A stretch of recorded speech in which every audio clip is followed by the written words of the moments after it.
Hey-o! God, I love that song. Oh, it really gets me through the day. Man, you know what else is going to get me through the day? I do. The 55th big game is this weekend. You know what game I'm talking about. It's so big, I don't even have to tell you which game it's for. What sport? Yeah, 55! A game this big deserves a big prize, not just some trophy. Barf!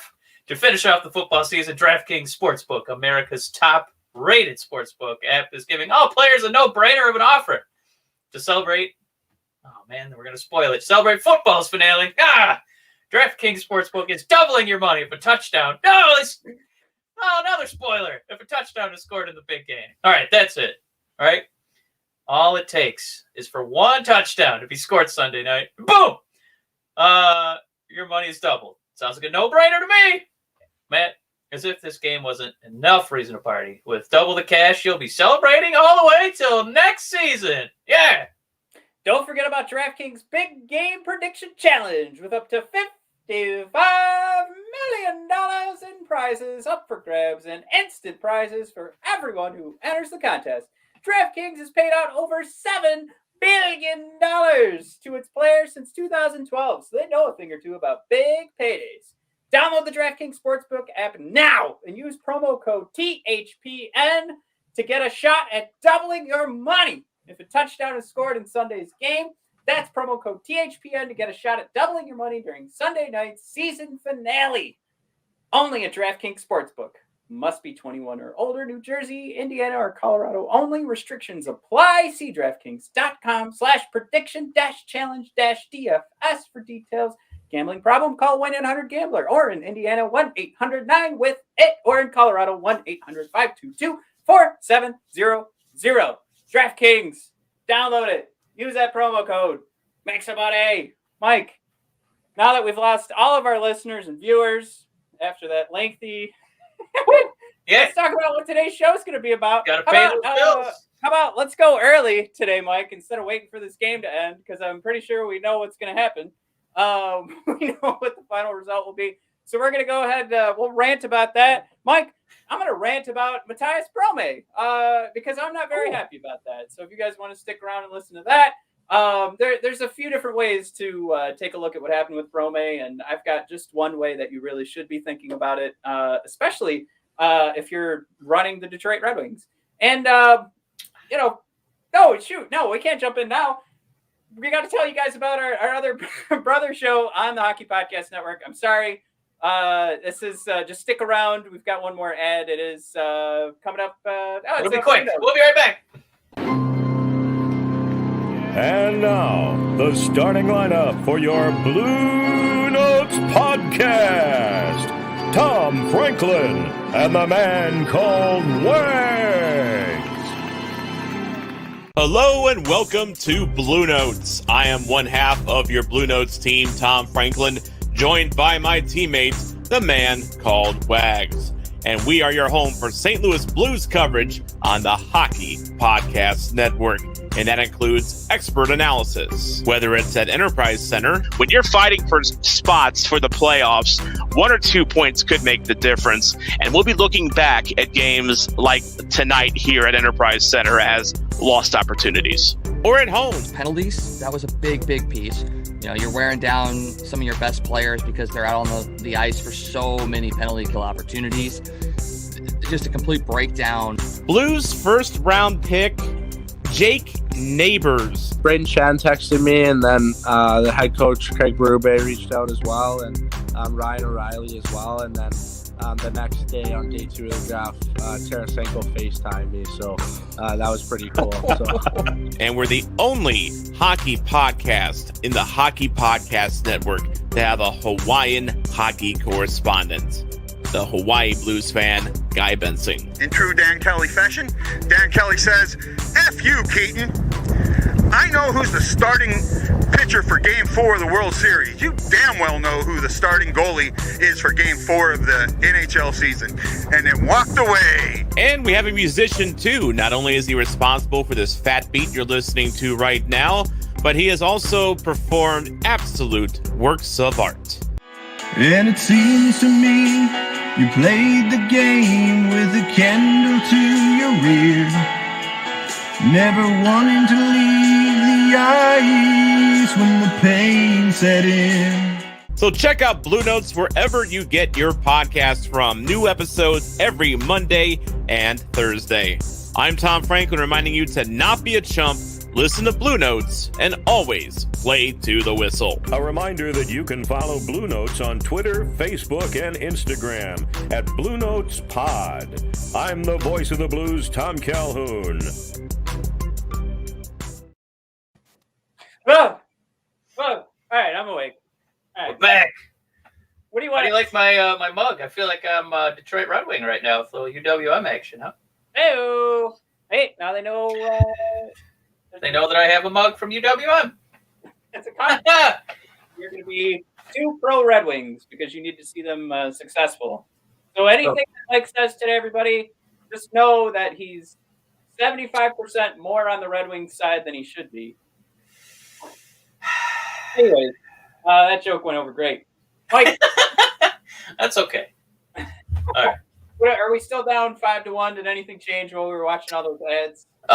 Since we've been waiting for the ad copy, it is still a 5-1 bare butt beating by the Tampa Bay Lightning on your beloved Detroit Red Wings. Shellacking, as I put it. I actually just came off of the Slapshot Sweethearts show.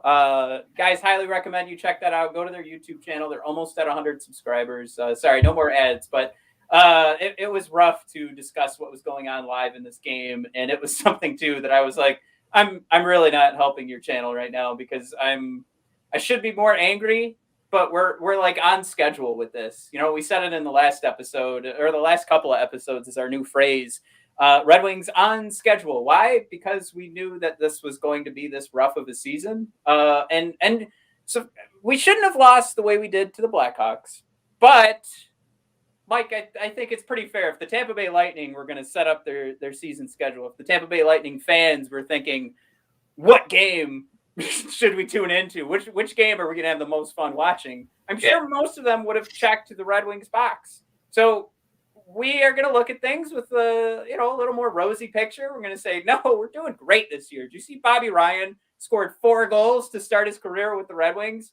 That felt really great. But these... Yeah.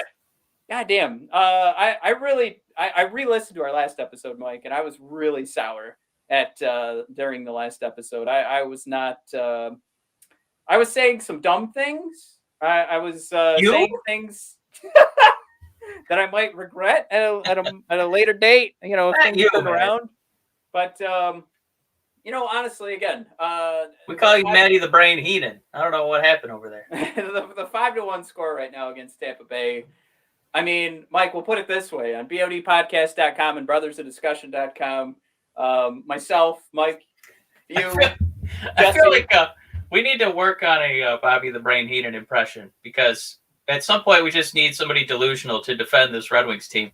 It's not fair to Flair. All right, it's not fair that the Red Wings, they get screwed every year. They don't get any good players. The refs are cheating against them. There's nothing you can do. It's not fair to Flair. And I don't know. Maybe I'm just inspired because I was watching the 1992 Royal Rumble. Mike Sawara jumping in. I hope I'm pronouncing that correctly. Can we fast forward to the off season?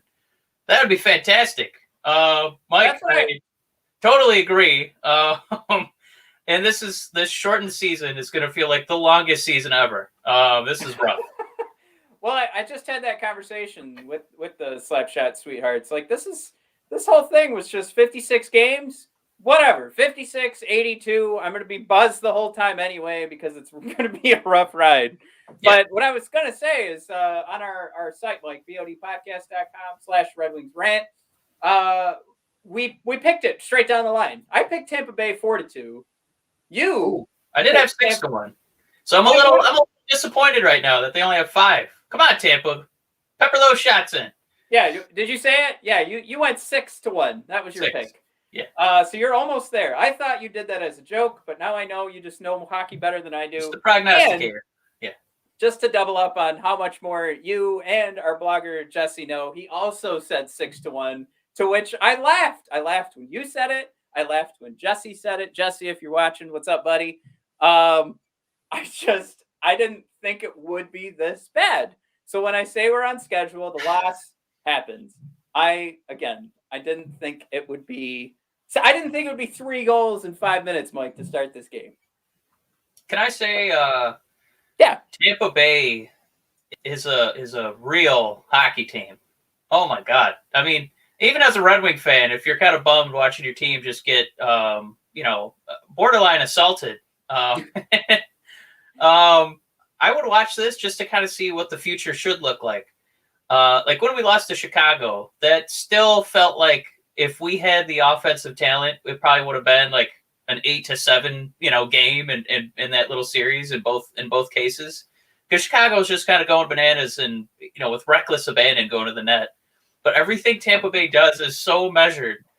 I'm a huge basketball fan, and I can't remember the last time I saw such a designed approach to offense where Tampa Bay, their guys would almost skate in slowly just to use their bodies as a pick. And then they would just pass it to somebody who's wide open because they would use, their body to essentially take 2 Red Wings out of the play. And then they would set up, some easy looking, high danger scoring chance, some easy looking one-timer. And it was all about just kind of like slowing the puck down. It kind of reminded me of like a chase scene in a movie when the good guy kind of slams on the brakes. It was such controlled, measured, speed on offense. And then they just use their bigger bodies to just set these natural picks. It was brilliant. It was such excellent strategy. Yeah, the McDonough goal comes to mind. That one was a lot of that had to deal with some bad positioning, as you saw Hronek go into the wrong side of the ice. But you're right. Like that happens because of that. I mean, there's pinpoint accurate passing as well. Yeah, should not be ignored. Yeah, it's wonderful. Yeah. But yeah, it really is top to bottom. Just the game is slowed down totally. And you could even, Mike, I'm going to say this. It was so slowed down that even, and I know I'm kind of saying this jokingly, even Ken Daniels and Mickey Redmond, their own pace was slowed down.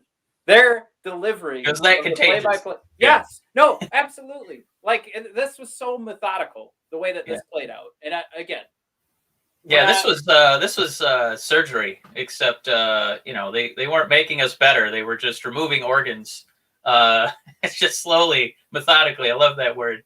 It was tough to listen to this game. I had to put it on mute because it just broke my heart to listen to poor Ken Daniels. Try to get through this one. And on goal number 5, and then there was like another scoring chance that almost went in. Didn't quite get to 6 like I wanted, and guys who get paid professionally by, the Red Wings to call games, they were openly sighing. Yeah. I put it as Ken Daniels sounded like he was doing play-by-play for a funeral. He was so somber. Like that was, it felt like, and I'm just, this is my observation. I'm not making fun of when people get hurt, but it sounded like when somebody gets really badly hurt, and how the announcers call the rest of the game. Like it was that bad. Yeah, it sounded like he was narrating, the last 5 minutes of My Dog Skip. That's. So what I brought up here is the shot chart, and this is funny because it's actually, Mike, we've seen it worse. We've seen this thing look more red in different spots, and this is just something to kind of go back to the last game and to kind of talk about some of the conversations I've seen online of like the difference between a team that's ready to go, fully built. What does it look like? And, the fact that, there's a lot of shots right up the middle. But like I said, we've seen that red, more red, and right directly in front of the net. Obviously, it's not hurting Tampa Bay's ability to put the puck in the net. But I guess what the scary thing is one, how far away we truly are. Two, how much worse this could actually be for this game. It almost looks like they're pulling back. And if anything, I like for game number 2, how do you do anything but pick Tampa Bay? You know, go for the over again. I went with the over today, Mike, so I'm actually pretty psyched. The second Tampa made it 5-1, I was like, hey, all right, I doubled my money. Nice. I felt pretty good. But I mean, why would you go? I guess that's the other point, right? Why would you go any other way? Like real quick, I mean, I always feel like we're being attacked, but the funny thing is probably nobody's actually thinking of Red Wings Rant when they're making these comments. But I saw the thought going out there from the Winged Wheel podcast hosts and showrunners, and they were making the comments about after Mantha scored on his breakaway goal, why would you ever trade him? And there's some folks fighting the good fight. And I would want to throw out there just a reminder of like, this isn't the situation where we're trading Connor McDavid. And to that point, the last guy on my list to trade, well, the last guy on the list is Dylan Larkin. Number 2 is Anthony Mantha. Yeah. But that doesn't mean that you close that door. You leave that door open. Mike, it's 5-1. It's 5-1. I need to make that statement. You need to keep the door open for any and all trade opportunities, because if you are trading a guy that's performing this well, you are going to get something juicy back. Again, it's not something you don't make the comment that he needs to be traded. You make the comment that everything is available. I think that is a key distinction that we here at Red Wings Rant believe in, that there's nobody that's on a do not call us about list. Everybody's on that list. But again, I think the difference between like what Tampa Bay has set up, like, no, we're not trading Kucherov, even though he's hurt. No, we're not trading Victor Hedman.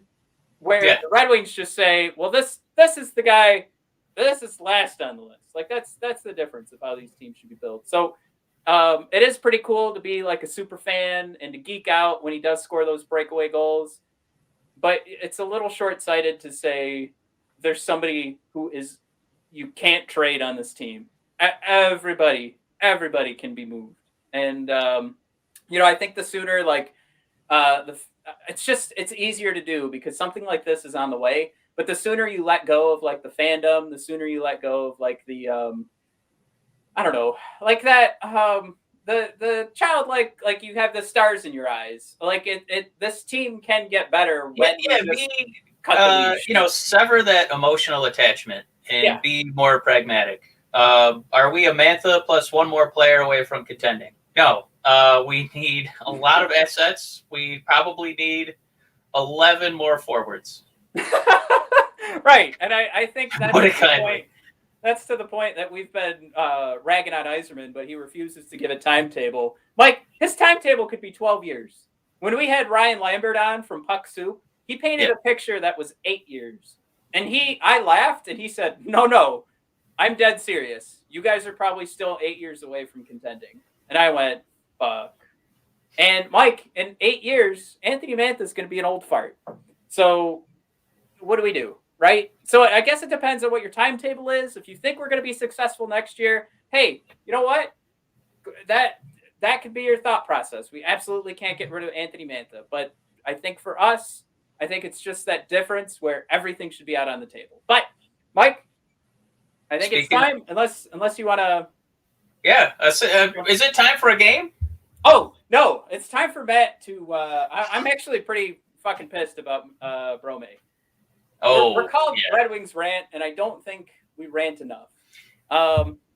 Mike, it's not just okay. So Brome, he gone. He's I don't even think he's on the taxi squad anymore, is he? He's on the taxi squad because we got to keep Franz Nielsen. We got to keep him. I don't know if Brome. He's had too many near goals, and Yzerman's like, whoa, buddy. Easy there. We're not trying to score goals, all right? We got a whole different plan over here in Detroit, all right? We're going to play this guy over here. He gets it. All right. This is Franz Nielsen. All right. You see that A on his jersey? He understands the Iser plan. All right. No pucks and nets. Not offensively. Defensively, let him on in. All right. That's great. But offensively, boo, boo. Don't even attempt it. Okay. So we're going to teach you a lesson. We're gonna sit you down. All right. You're not going to play. I want you to just watch Franz. All right. Beautiful. Here's the Tampa Bay game. Here's a yawning net. No goal. Beautiful. See, Franz gets it. All right. Hold on. If you don't believe me, listen to Ken Daniels and Mickey Redmond. Holy mackerel. That net couldn't have been more open. All right. See, now we just turned that back down. That's what we're looking for, kid. All right. You want to make it big? You be a Franz Nielsen. You get an A on your jersey. Isn't that cool? It's like a scarlet A, but you get a big white A. Ooh. And you get ice time. All right. Because if you fuck up my draft, I'll fucking kill you. All right. See you, kid. So here's my problem. Like, yeah. We're going to watch 56 games of this baloney. Mike, this is grade A baloney.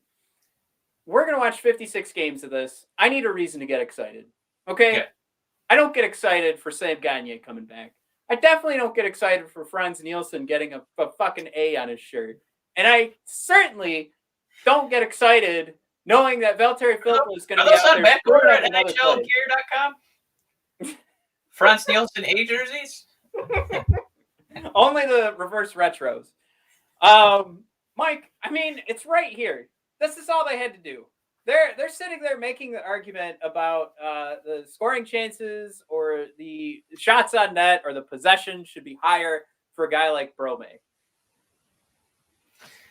There's two great examples right underneath them. If you guys are watching on YouTube, those examples, Mike, with Mathias Brome's Corsi 4 percentage being at 45.52, two spots underneath them, Mike. And I'm not going to point out Giovanni Smith. I am going to point out Franz Nielsen, who is at 42.55, and 2 spots below him is Valtteri Filppula. There's no goddamn reason that though I should still be watching those guys unless they can come out on my goddamn TV. And I you know what? The Iser plan all the way. I'm all for it.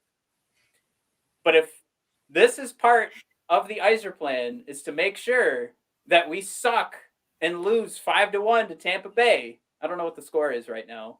5-1. Please, God, come out and tell me that. Because you can't look at me and say that the guy who's actually bringing excitement to this offensive side was the guy that we needed to drop to the taxi squad. There's nothing there. Unless, Mike, this is something where they're trying to prove that these other guys don't belong. Yeah. And Ernie doesn't belong. Fine. Go ahead and prove that. But if I want to watch this, I need something to get me excited. None of those guys get me excited. This is the maddest I think I've been at a roster decision since we've been doing this podcast. And it's so... We're talking about a guy who struggled. Like he has been on the first line. He's been bouncing around all over the place. We know, Jesse puts it in our blogs. It's the Blashill blender. So we know he's bouncing all over. But in the grand scheme of things, we're talking about a guy who's a bottom 6 forward. I don't care. This is such an easy decision to make. Give us the guy who's doing the Forsberg deke to try and score a goal. Don't trot out these old pieces of garbage. I'm done with it. I'm sick of it. This decision better get flipped sooner rather than later, or I don't know. I mean, this is really turning into a situation where I couldn't be more mad on something that's a bottom 6 forward, but I just want that excitement. Bring any sort of excitement to the game. Mike? Yeah, I'm going to ask you a quick question here. I'm just going to give you a counter example. So I love watching basketball, and unfortunately, if you're watching this, you're probably in Detroit. You've probably seen the Pistons, for some reason, sign Mason Plumlee in the offseason. It was one of the most laughable contracts in free agent history. But he's come, and as laughable as he is, he's in his 30s. He's past his prime, if he ever had a prime to begin with. But he still brings something to the table. There's objective evidence where it looks like he plays a little defense. He gets, double-digit points. He hits his free throws. He sets some pretty good picks. Matt, my question for you, my line change question for you. We can see in the deep cut analytics that Nielsen does not have the productivity that we get out of Brome. Is there anything, maybe surface level or, on the eyeball test that maybe we're being just a little too critical on and we're not giving Franz credit for it? No. Well, I asked the question. That's all we get. Look, I'm bringing it up right now. I mean, even the individual expected goals that we're looking at right now on YouTube, they do show that Franz Nielsen, from his own efforts on the ice, he's bringing more to the game than Brome would. But I still don't give a flying fuck. This is a young guy that we were all excited when we started watching him score in training camp. Franz Nielsen is a stinky piece of garbage. I want him thrown away, and I don't want him infecting what's going on. But you know what? Then just go down a step. Go to Valtteri Filppula right there. He's a few steps below Brome. Boom, decision made. You've got your guy that's going to be in the lineup. Either Filppula or Nielsen. There's something else going on here where they either are forcing the shittiness, or there really is just bad decision making, which should also scare the crap out of us. But I'm going to go ahead and say I don't think that's it.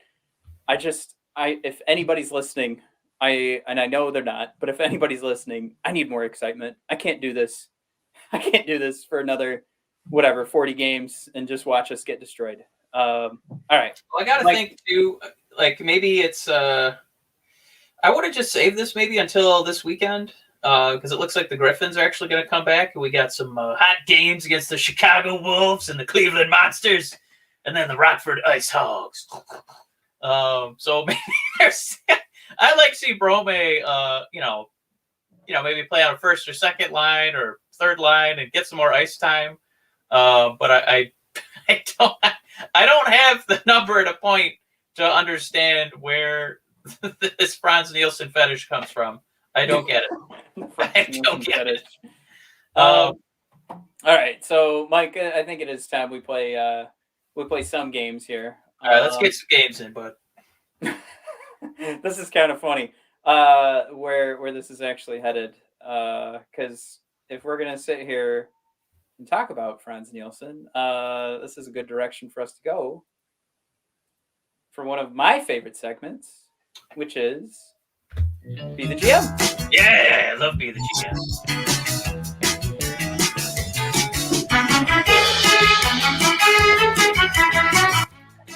Alrighty, Mike. So this week's Be the GM.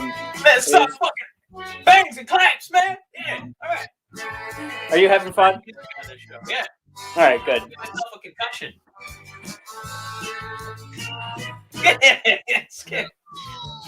We just do a dance party sometimes. That's what that game is. All right. Woo! All right, man. What's going on? Woo! All right. Wait, you couldn't hear me talking that whole time? I mean, I did, but I just heard the music. All right. Oh, all right. Well, here's our fun game. This is I was being silly. Mike, who would you have benched besides Mathias Brome? You can like, retweet, or comment. Feel free to head on over to @BODHockey to give us your thoughts. You've got 3 individuals there who have done a dog shit job of playing hockey.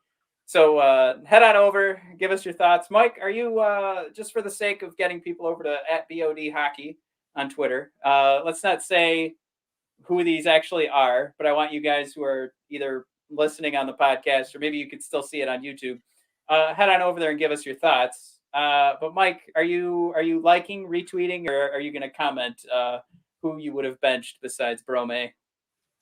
Well, I think this tweet is going to get a lot of play, man, because I'm probably going to like it, retweet it, and comment, because any of those options would have been better than sending Brome away. I thought this was one of the young pups that we were, willing to take to, puppy school. And it's all right, buddy. If you make a mistake and piddle on the floor, you're getting there. Come on. And he had a few treats on his nose and, now they're just sending him to the pound. And I don't get it. I don't get it, man. Well, time to play our last game. We got to wrap up so we can start watching some wrestling. Mike, are you ready for your favorite game? Who's that? Yeah, starring featuring head coach Jeff Blashill in red as the color commentator, the voice of the Red Wings on the Detroit radio, Paul Woods. Matt, very excited to be here, friend of the show. How's everything going over there? Sounds great. All right, man, what we got here is another quote from head coach Jeff Blashill, cherry-picked as usual out of context, and Matt is going to try and guess who that player is. Matt, are you ready? I am ready. I'm not cheating. Because we didn't score, I'm sending a tweet to the Slapshot Opening up every recent Red Wing story he can find. All right, here we go. Paul, let's take it away before he finds it. All right.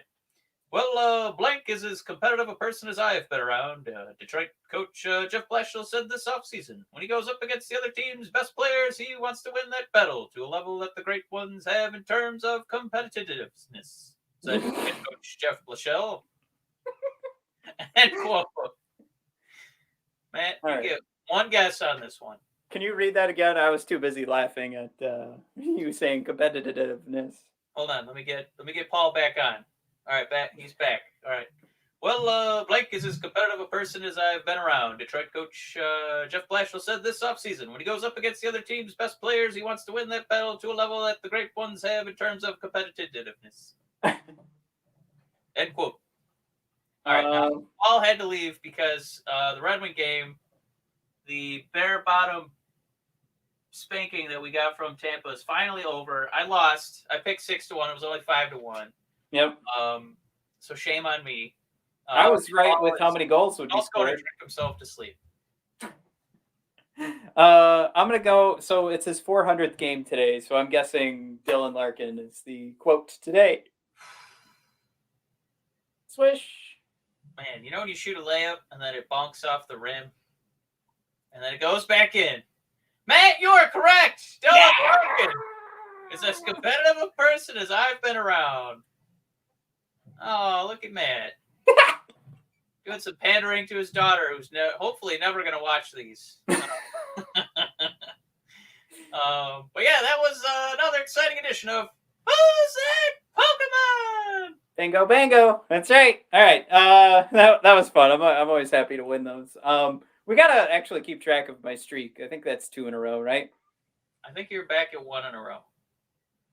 Well, when I got one right on the last episode, and then I got one right this episode, I think. Right. I know how consecutive works. You need to figure out how to do 2 in a row, and then we'll start keeping track of them. Man, it's been pretty easy. All right, I'll check the record books. Everybody, thanks for tuning in.